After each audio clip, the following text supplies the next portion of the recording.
3 तारखेचा आपण वारंवार उल्लेख करत होतो. ती आता उद्यापासून स्टार्टअप होते आणि जवळपास 3, 4, 5, 6 ते 7 जुलैपर्यंत महाराष्ट्रामध्ये दमदार तर काही ठिकाणी अति जोरदार पावसाची नोंद होणार आहे. प्रामुख्यानं उद्या 3 जुलैला सुरुवात होणारे जे काही भाग असतील त्या भागांची नावं, त्या तालुक्यांची नावं ह्या व्हिडिओच्या शेवटपर्यंत आपण पाहणार आहोत आणि विशेषतः जे काही स्वरूप आहे वातावरणाचं, जे काही राज्यामध्ये जोराने वारे वाहत आहेत, अनेक जणांच्या चिंता वाढतात. वारे काय नुसता पाऊसच नेऊन घालत नाही, हा त्याचा काही उद्देश नाही. वारे पाऊस सुद्धा घेऊन येतात आणि जवळच अरबी समुद्रामध्ये कमी दाबाचा 1,500 फूट किलोमीटर लांबीचा जो काही कमी दाब बनतो आहे, त्याचा फायदा विदर्भ आणि खानदेश पश्चिम महाराष्ट्राला सर्वाधिक जास्त बनणार आहे आणि याच्यामुळेच या भागामध्ये पावसाची जोर हे उद्याच पासून वाढणार आहे. आता सगळ्यात महत्त्वाचं म्हणजे 3 जुलैला उद्या जोर वाढणारे भाग जे असतील त्या भागांची नावं घेऊयात. उद्या धुळे जिल्हा या भागातल्या जवळपास वाऱ्याचा जोर आणि मध्यम ते जोरदार पावसाची सुरुवात होईल. काही भागांना इथेच झडीसारखा दमदार देखील होणार आहे आणि ही टायमिंग उद्या दिवसभरातून कोणत्याही क्षणी असणार आहे. त्याचबरोबर जळगावचा, भुसावळचा आणि बुऱ्हाणपूरचा जो काही पट्टा आहे, इथे देखील पावसाचा जोर वाढेल. मलकापूर हा सतत सोडलेला काही गावखेड्यांचा परिसर जो आहे, तो उद्यापासून घ्यायला सुरुवात करेल. त्याचबरोबर बुलढाणा, खामगाव, अकोला देखील काही भाग जर सुटले असतील, इथे त्या भागांची आवर्षण प्रणाली भागांची सुद्धा उद्या 3 जुलैला सुरुवात करेल. पहिल्याच दिवशी 3 जुलै आणि 4 जुलै ह्या 2 दिवसांमध्ये या भागांची व्याप्ती पूर्ण होईल. त्याचबरोबर चाळीसगाव, भुसावळ, मालेगाव, मनमाड आणि निफाड या भागांचा जोर सुद्धा जास्त असणार आहे. नंदुरबार, शहाद्याची जवळपास 70 ते 80% व्याप्ती ही या पहिल्याच दिवशी या खानदेशच्या ऊर्जा कोपऱ्याची देखील असणार आहे. श्रीरामपूर, अहिल्यानगरचा परिसर, पैठण आणि गंगापूरला जे काही सातत्यानं सोडलेले भाग होते, गंगापूरचा समावेश याच्यामध्ये काही प्रमाणात आहे, पण पैठणमध्ये असे काही गाव आहे, ढाकेफळ वगैरे सर्कल, या भागात सुद्धा प्रामुख्यानं हा पाऊस वाढणार आहे. पैठण बरोबरच अंबडला घेतलेल्या भागांपैकी सुद्धा सोडलेल्या भागांना घेण्यासाठी हा पाऊस चांगल्या पद्धतीनं दमदार हजेरी राहू शकतो आणि याच्यामध्ये वारे सुद्धा आहेत. पण ढगांचा जो काही आकार आहे तो आजकाल ह्या 2 दिवसात जो झाला नाहीये, तो उद्यापासून या भागांना वाढणार आहे. आंबड, जालना, सिंदखेड राजा आणि देऊळगाव राजाला सुद्धा या सोडलेल्या भागांपैकी आणि घेतलेल्या भागांना सुद्धा परेशान करण्यासाठी हा पाऊस वाढणार आहे. मात्र याच्यामध्ये सर्वाधिक जास्त पद्धत जी पावसाची आहे ती नाशिक जिल्हा, पश्चिम, उत्तर आणि पूर्व हे भाग असतील. भोकरदन, जाफराबाद मध्ये सुद्धा अवर्षणग्रस्त भागांना सुद्धा याच्यामध्ये दिलासा मिळणार आहे.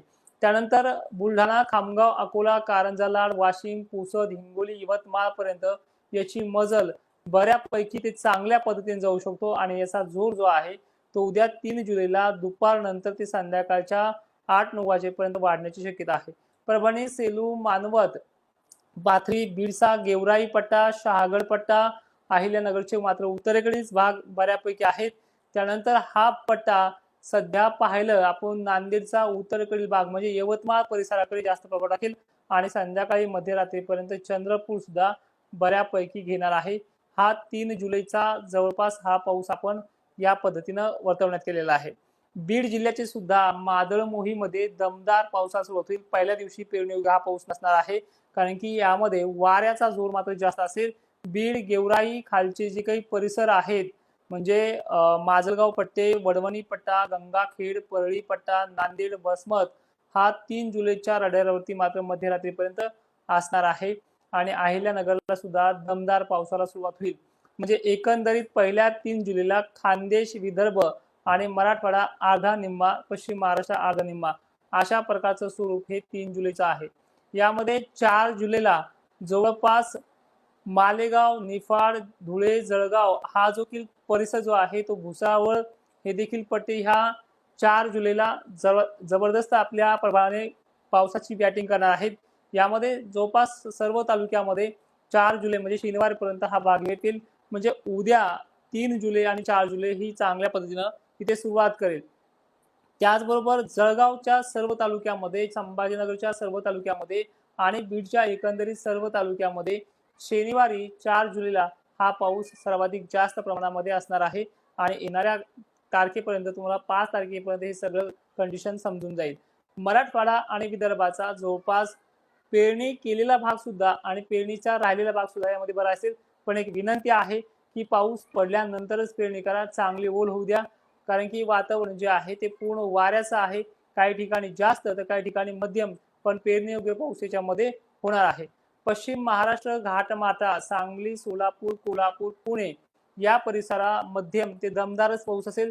जर चांगला पाऊस होणार असेल, ही जी काही पद्धत आहे या भागामध्ये, काही ठिकाणी या वाऱ्याचा जोर आणि काही ठिकाणी वाऱ्याच्या जोरामध्ये रान थापटून जाणं, अशी प्रणाली जी आहे ती पुणे परिसर, अहिल्यानगर, संभाजीनगर आणि खान्देशला ही सर्वाधिक जास्त आहे. त्यामुळे या भागातल्या शेतकऱ्यांनी कमीत कमी 5-6 तारखेपर्यंत पाणी पडल्याच्या नंतर, तो मग सातारा विभाग असू द्या, दक्षिण भाग असू द्या, याच भागातल्या शेतकऱ्यांनी पेरणीचा निर्णय घ्यायचा. तोपर्यंत आपल्या शेतामध्ये कोरडं रान आहे तर पेरणीचा निर्णय घेऊ नका. सोलापूरला सुद्धा शनिवारी जोर वाढणार आहे. लातूर परिसरात देखील या दिवशी दमदार असेल आणि खरीप परिस्थिती जी आहे 3ला खानदेशकडनं सुरुवात करते, विदर्भाकडनं, मराठवाड्याकडनं नाहीये. जो दक्षिणी भाग आहे, जो दक्षिण मराठवाडा आहे, यांच्याकडे म्हणजे जवळपास लातूर, सोलापूर, सांगली, धाराशिव या पट्ट्यामध्ये हलकाशे थोडे सटकारे राहतील. पण जे काही उत्तरेकडे गेवराईपासून विदर्भाकडे म्हणजे गेवराई ते बुलढाणा या जो मधला पट्टा आहे तो उद्या संध्याकाळपर्यंत दिवस मावळपर्यंत सक्रिय असेल आणि पश्चिम महाराष्ट्राकडून विदर्भाकडे मजल सर्वाधिक जास्त आहे. आता वाऱ्याचा जो जोर आहे तो जोर राहणार आहे, कारण की कमी दाबाचा पट्टा खूप तीव्र आहे आणि वाऱ्याच्या जोरामध्येच या पावसाच्या सरी कोसळतील. आता सर्वाधिक महत्त्वाचं म्हणजे आता उद्याची 3, 4 आणि 5 तारखेला यामध्ये प्रभाव कसा असेल. सर्वाधिक जास्त म्हणजे नाशिक जिल्हा. नाशिक जिल्ह्याच्या बाबतीत मी मागे सुद्धा एक पोस्ट दिली होती फेसबुकला. यामध्ये जायकवाडी धरणामध्ये काही प्रमाणामध्ये आवक राहू शकते. याची प्रचिती येणार आहे 5 तारखेला. नाशिकच्या इगतपुरी, त्र्यंबकेश्वर परिसर, निफाड, येवला, देवळा या परिसराबरोबर जवळपास संबंध महाराष्ट्रामध्ये या शनिवारी आणि रविवारी पाऊस हा होणार आहे. आणि याच्यामध्ये पद्धत अनेक ठिकाणी पहिले 3 तारखेला आणि 4 तारखेला दक्षिण महाराष्ट्र मराठवाड्यात झडीसारखं बारीक असेल, पण 4 आणि 5 तारखेला आणि 6 तारखेपर्यंत हा महाराष्ट्र व्यापला जाईल. कुठल्याही पद्धतीचा हा पाऊस कमजोर नाही आणि विशेषतः खानदेशला भूतो न भविष्य, धुळे असेल, नंदुरबार असेल, जळगाव असेल, छत्रपती संभाजीनगरचा भाग असेल, अहिल्यानगर उत्तरेकडील भाग असतील, पश्चिम भाग असेल आणि बुलढाणा वगैरे भाग असेल, या भागांना कुठल्याही पद्धतीचा पाणी कमी राहणार नाहीये. आणि विशेषतः उद्या आपण मंठा, तळणी मार्गे जवळपास लोणारकडनं अमरापूर मार्गे शेगावला जात आहे. उद्या सुद्धा 3 जुलैला आपण तिथे भेट देखील घेऊयात आणि याबद्दल देखील माहिती पूर्णपणे चांगल्या पद्धतीने सांगू.